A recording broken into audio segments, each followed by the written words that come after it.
E para comentar o resultado da nossa enquete do Opina Mais, recebemos aqui nos estúdios da TV Mais o nosso querido amigo, parceiro, professor Ramon Barazal. Muito boa noite, Barazal. Como é que você está? Boa noite, prazer Gil. enorme ter você aqui mais uma vez, viu? O prazer é meu. Boa noite aos amigos de casa também. Você me desculpe o desabafo, aos amigos de casa também, eu peço essa desculpa porque é lamentável saber que 86% das pessoas não confiam, não acreditam na justiça. A prova maior desse desabafo, e eu gostaria que você comentasse, Barazal, a gente tem a noção de que a coisa está ruim quando, na volta dos trabalhos, porque o STF estava em recesso, a presidente do Supremo Tribunal Federal, senhora Carmen Lúcia, coloca em seu discurso que a lei tem que ser cumprida. É óbvio, isso é claro que tem que ser cumprido. Endossado, isso foi pela presidente Dodge, que também disse, da Procuradoria-Geral da União, que também reafirmou que não vai admitir que a justiça não seja cumprida, que as determinações da justiça não sejam cumpridas.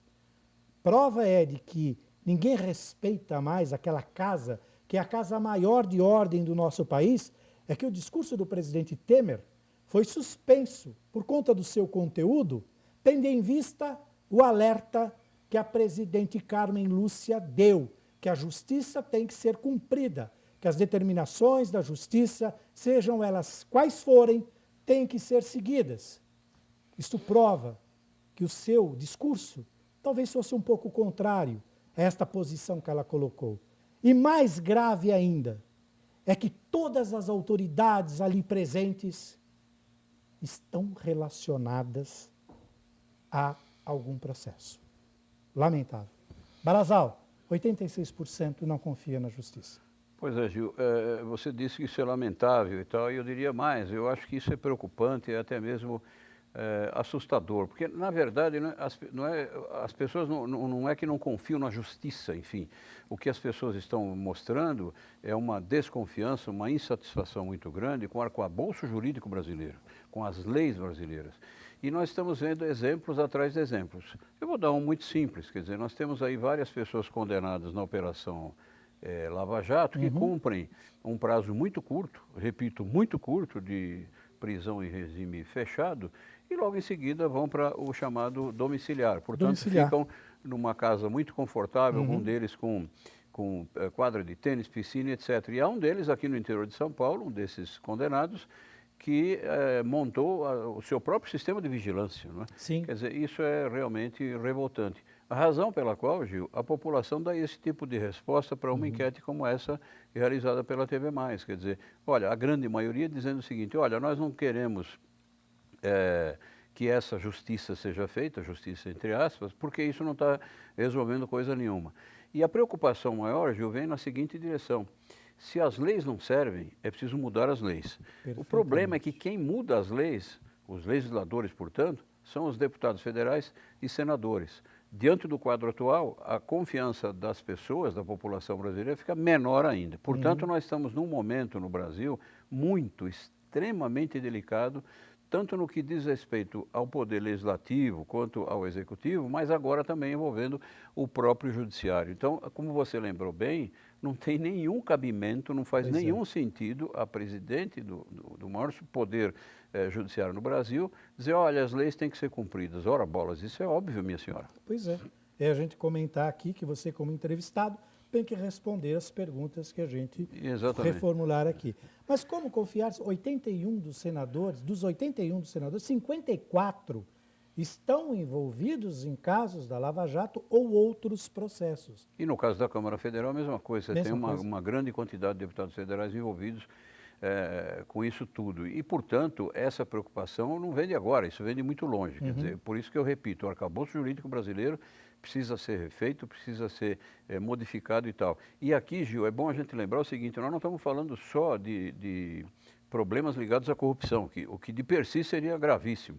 Mas nós estamos falando de problemas ligados à segurança pública do cidadão comum, como essas entidades, entre aspas, de criminosos que estão cada vez com mais força. Nós estamos assistindo na cidade do Rio de Janeiro, uma cidade muito bonita, muito agradável, todo santo dia agora, confusão, tiroteio. Então nós estamos envolvidos no Rio de Janeiro, por exemplo, numa guerra civil. E as pessoas perguntando, ora, mas cadê a lei para coibir isso tudo? Cadê a justiça para coibir isso tudo? Portanto, Gil, o momento é, repito, muito, muito preocupante. E é preciso, eu torço, eu peço a Deus para que um próximo governo, não que resolva 100% isso, mas que dê um encaminhamento um pouco melhor para as coisas, de tal sorte as leis serem cumpridas, mas que nós tenhamos leis um pouco mais duras em relação a certos problemas que nós temos enfrentados no Brasil. Porque não é simplesmente dizer, olha, a lei não foi cumprida. Não, a lei é branda na sua natureza. E por ser branda, evidente que a gente acaba estimulando o crime, seja um crime contra a vida ou seja um crime de corrupção, tanto faz. Agora, para a gente fazer a consideração final, é importante que você, amigo de casa, que o Brasil inteiro não desanime e confiem na justiça. Nós temos aí, acho que o Brasil nunca teve tanto desenrolar de pôr políticos na cadeia. Não, nunca teve isso. Nunca teve isso na história. Isso está acontecendo por conta de um bom trabalho de investigação, de inteligência da Polícia Federal, também dos juízes que estão trabalhando nesses casos. Então não vamos desanimar não, gente. Não vamos ser pessimistas. Pessimismo é coisa de vagabundo. Por quê? Porque é fácil. Ser otimista dá trabalho. Porque quando você é otimista, você tem que correr atrás, você tem que fazer a coisa acontecer, tem que trabalhar muito para que aquilo se realize. É verdade. Ser pessimista é fácil, basta falar, não vai dar certo, e não se faz nada. O pessimista é aquele cara que atrasa a vida da gente, porque quando a coisa começa a acontecer e você fala para ele, tá vendo, deu certo, ele fala, calma, você ainda não viu como vai terminar.